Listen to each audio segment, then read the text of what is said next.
Desaliento en los ejercicios. Los evangelios nos detallan muy poco de la vida de nuestro Señor en la tierra. Me refiero a las casas donde vivió y las habitaciones donde comió, cuando no comía o dormía en la montaña. Varias veces nos hablan que estaba en casa. ¿En qué casa? ¿La suya o la de algún otro? Y siendo así, ¿de quién? Desde luego, al principio del Evangelio de San Juan, dos discípulos quieren ver dónde vive. Él los invita y pasan todo el día allí con él, pero no se dice ni una sola palabra sobre su morada. San Juan no nos cuenta lo que allí vieron. Únicamente y solo una vez nos está permitido penetrar en el secreto de las costumbres de nuestro Señor, y la descripción que nos ha sido dada nos lo hace todavía más misterioso que nunca.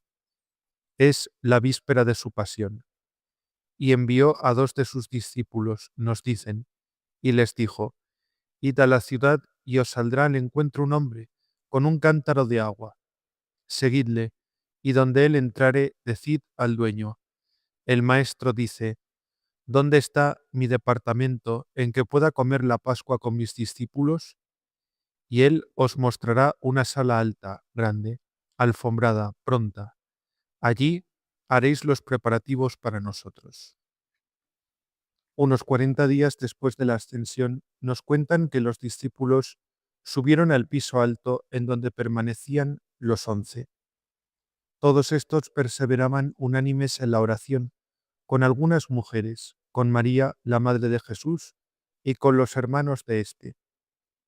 Creo que parece natural suponer que se trata de la misma sala de un piso superior completo, de alguna casa muy grande, donde los discípulos solían reunirse, y donde probablemente se hospedaron mientras permanecieron en Jerusalén, desde el día de la última cena hasta el día de Pentecostés. Siendo así, ¿cuántos recuerdos tenía esta habitación para ellos? Una habitación frecuentada, que en gran parte fue testigo de una corta pero estremecedora historia. Si así lo preferís, lo podéis llamar un drama en 5 actos. El primer acto fue precisamente la última cena. Allí, sobre aquella mesa, ha reposado el plato con el pan y el vaso con el vino, sobre los cuales han sido pronunciadas las palabras del misterio. Por aquella puerta se ha escapado en la noche el traidor, seguido de miradas interrogantes. En esas paredes resuenan todavía los acentos de aquella voz inolvidable. Todavía un poco, y ya no me veréis, y todavía otro poco y me veréis, porque voy al Padre. Recuerdos de presentimientos y de turbación, de negras sospechas y elevadas determinaciones. Los evangelios no nos dicen nada sobre el segundo acto, y no es difícil comprender la razón de esta omisión. Pero me imagino que los discípulos, huyendo de Getsemaní, perseguidos en pequeños grupos, habrán podido volver al cenáculo. ¿A dónde si no podrían ir estando en Jerusalén? ¿En quién podrían confiar si de entre ellos mismos uno había renegado? En pequeños grupos, evitando la mirada los unos de los otros, se arrastraron hasta el sitio de sus reuniones los hombres que pocas horas antes se vanagloriaban de estar dispuestos a morir con el Maestro. Solamente falta uno. ¿Qué pasa con Simón Pedro? ¿No habrá mantenido después de todo su palabra? Pero la puerta se abre de nuevo, revelando la imagen de su completa derrota. Ha entrado Simón Pedro, la cara surcada de lágrimas. Recuerdos de vergüenza y de derrota de un tiempo en el que todo, hasta su honor, estaba perdido. La mañana de la resurrección ha llegado y pasado, pero persiste el mismo miedo imaginario. Ellos siguen detrás de la puerta cerrada, cuando el domingo por la noche comienza el tercer acto. Su miedo está mezclado con una extraña agitación. El cuerpo del maestro ya no reposa en su tumba, y los rumores crecen sobre los encuentros solitarios con él, envueltos en las pálidas luces del alba y en las sombras del crepúsculo. ¿Lo volverían a ver al fin? Si es así, no sería aquí, porque su propio mensaje está claro sobre este punto, que os precederá a Galilea. Allí les veréis. No aquí, en el teatro de su derrota, entre los recuerdos de su oprobio, sino en las colinas de Galilea, vueltos a la inocencia de su primera conversión, donde les será posible ir a su encuentro y mirarle a la cara. De repente se dan cuenta de que alguien está entre ellos, alguien para quien las puertas cerradas no son obstáculo alguno. Debe ser un espíritu. Pero no, es el Maestro con sus heridas en las manos y los pies, y con su voz real que les pregunta si tienen algo que comer, y come y bebe delante de ellos. Recuerdos de excitación y de alarma, de alivio y de inesperada alegría. Y ahora hemos llegado al cuarto acto del drama, el último antes del denouement final de Pentecostés. Han vuelto del monte de la ascensión con los ojos doloridos de mirar a su Dios mientras desaparecía de su vista, y el cielo, implacable, se cerraba detrás de él. Y cuando hubieron llegado, subieron al piso alto, donde permanecieron Pedro y Juan, Santiago y Andrés, Felipe y Tomás, Bartolomé y Mateo, Santiago el de Alfeo y Simón el Celotes, y Judas de Santiago. La compañía familiar. ¿No percibís un ligero cansancio en la manera de enumerar San Lucas la lista que todos sabemos de memoria? Ellos vuelven de nuevo a su ambiente familiar y de nuevo se someten a la carga de la vida diaria. Hay trabajos rutinarios que deben ser realizados. El sitio vacante que entre los 12 ha dejado Judas Iscariote pide que se le nombre un sucesor. Hecho esto, se entregan a la oración.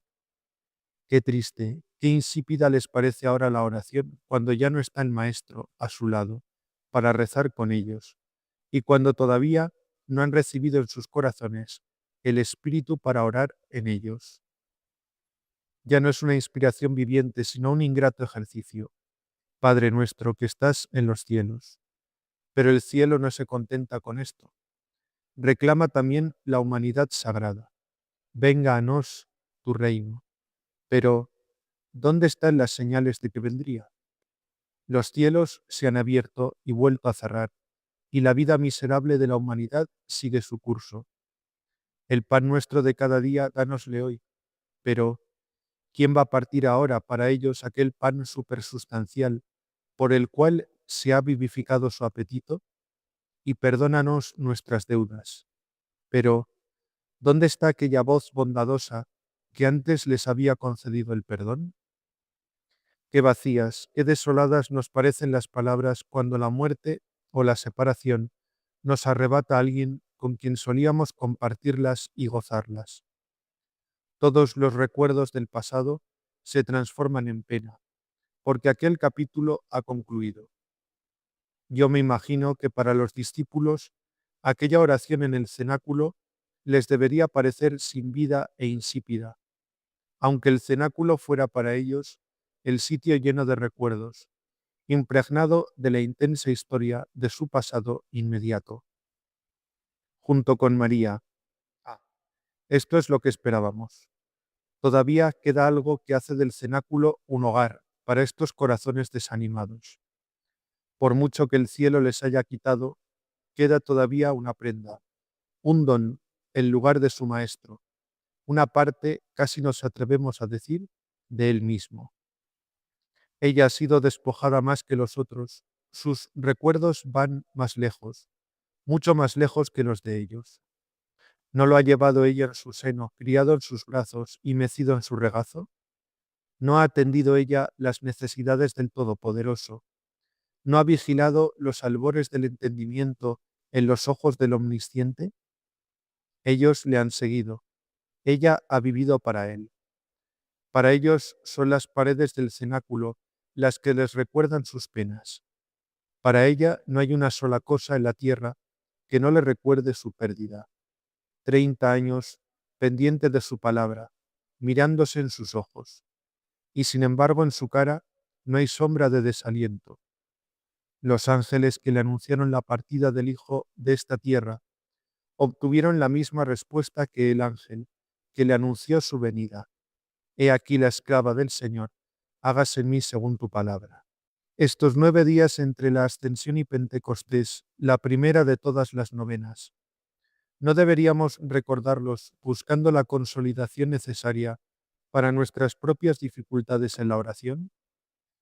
Dudo que haya otra cosa que pueda hacernos retroceder tanto en la práctica de la religión, y hablo de los cristianos corrientes, como la sensación de tedio. Y este proviene de un defecto de nosotros mismos, un defecto natural. El animal humano está hecho de tal manera que las emociones más agudas no perduran en él. Con el tiempo el dolor se adormece por lo familiar que se nos hace. Probemos a acomodarnos en alguna parte del país que siempre nos haya parecido misterioso y romántico. Y antes de vivir allí 6 meses, todo el aire de misterio y de romanticismo se nos habrá desvanecido. Escuchamos alguna canción que nos encanta por su novedad, pero cuando al pasar el tiempo todos los gramófonos la repitan, nos taparemos los oídos para no oírla. Incluso la experiencia de un gran amor nos desilusiona.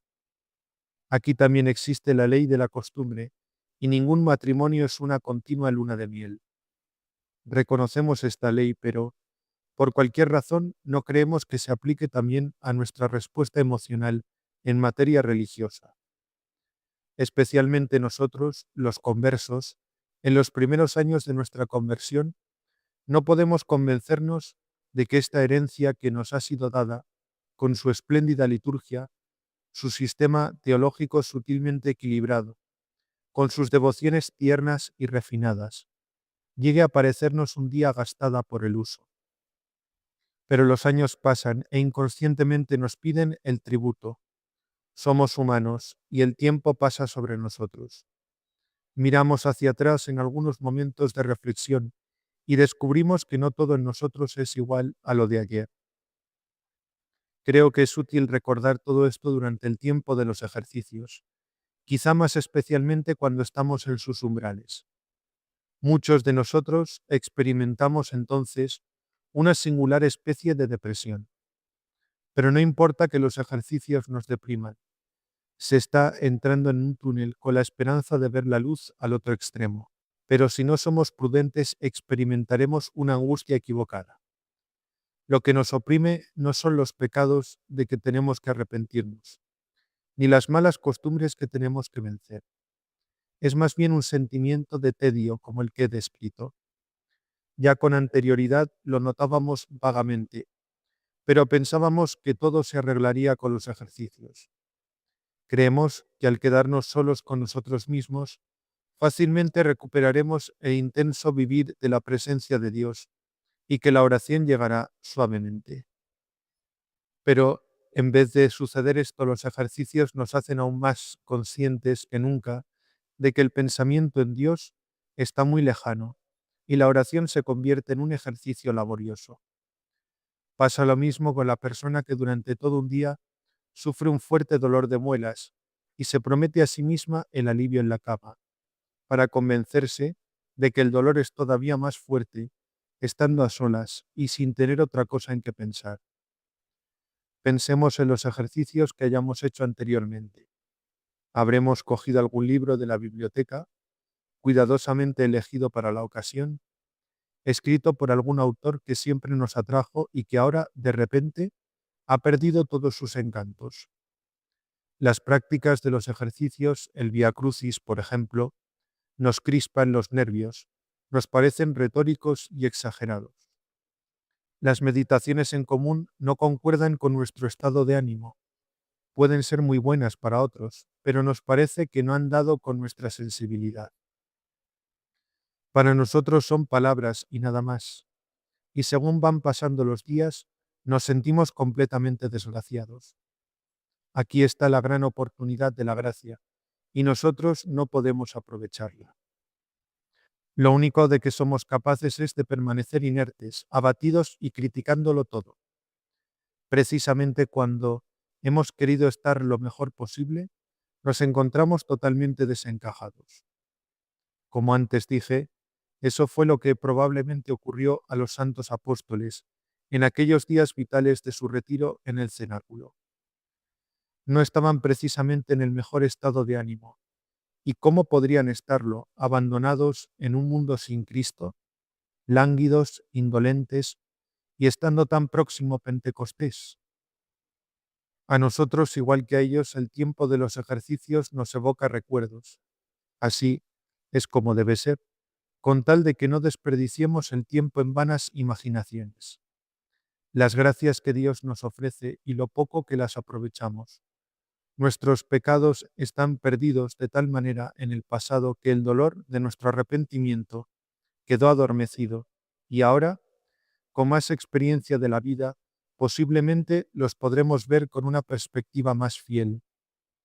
La reacción ante las malas noticias nos hace ver el mundo desde un punto de vista más serio. El sentimiento de alivio que experimentamos cuando finalmente nos ha sido concedido lo que tanto tiempo hemos rogado en vano. Todo esto puede ser el fondo apropiado de nuestras meditaciones, pero únicamente si nos encontramos desalentados, todos estos recuerdos parece que se transforman en remordimientos y solo sirven para recordarnos que hemos cambiado para ser peores. Cambiado para ser peores, por lo menos hasta el punto de parecernos que nos estamos haciendo torpes e irresponsables, que hemos perdido nuestra antigua elasticidad y las reservas de energía para el bien y para el mal. Parece que nos hemos hecho rutinarios. Rezamos sin convicción. Hacemos nuestro trabajo diario sin entusiasmo. Nuestras propias imperfecciones las damos por sentadas. Es muy posible que los sábados tengamos menos cosas que confesar, que hayamos aprendido a controlar mejor nuestro genio, que por la mañana nos cueste menos trabajo levantarnos de la cama, pero ¿podemos considerar esto realmente como progreso?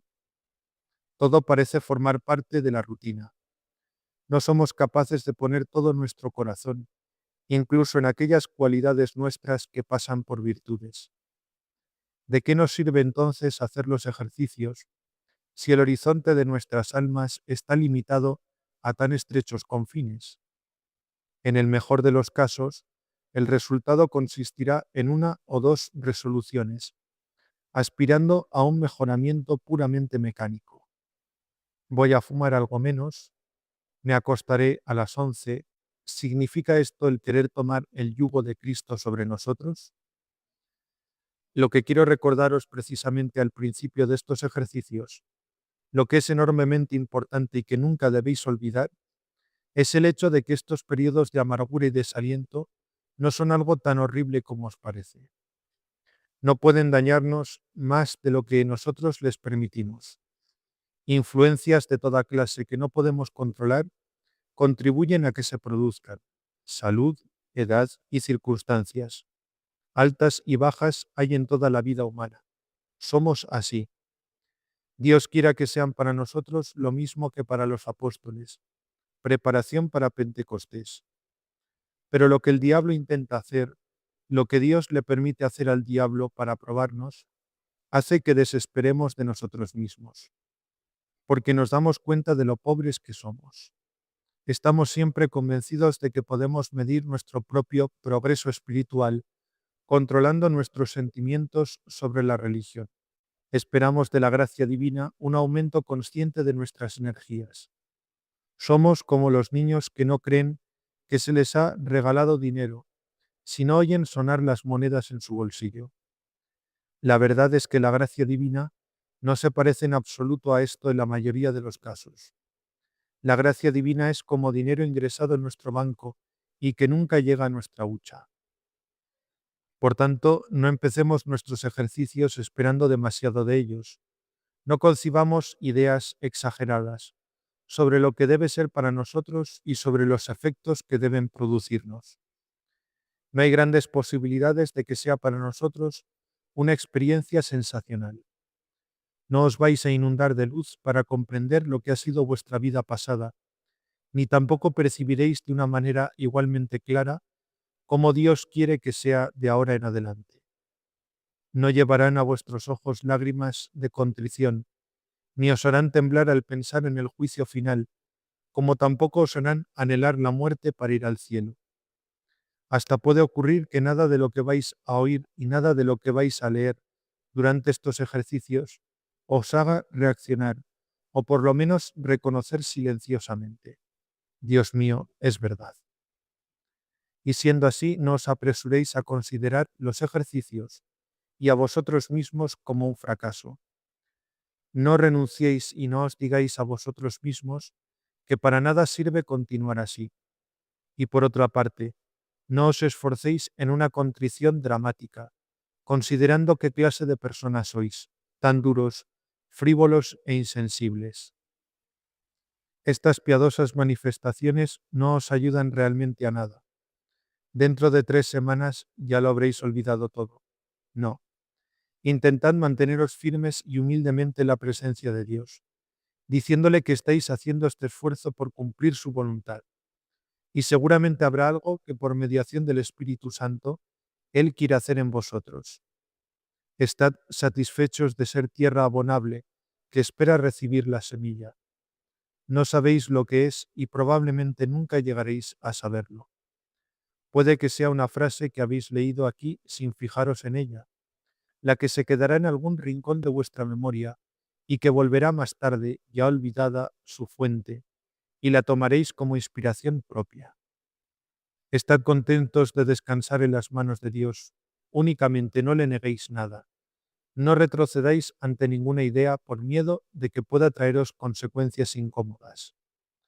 Y otra cosa, además, junto con María, intentad poneros en el lugar de aquellos primeros apóstoles, que seguramente de vez en cuando, durante su ingrata novena, miraban furtivamente a su figura inmóvil, preguntándose qué es lo que estaría pensando.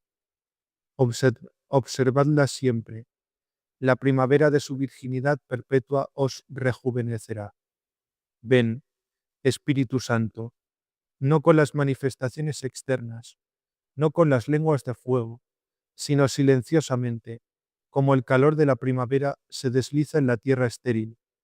Ven a este cenáculo del corazón humano y anima su languidez con el soplo de la esperanza.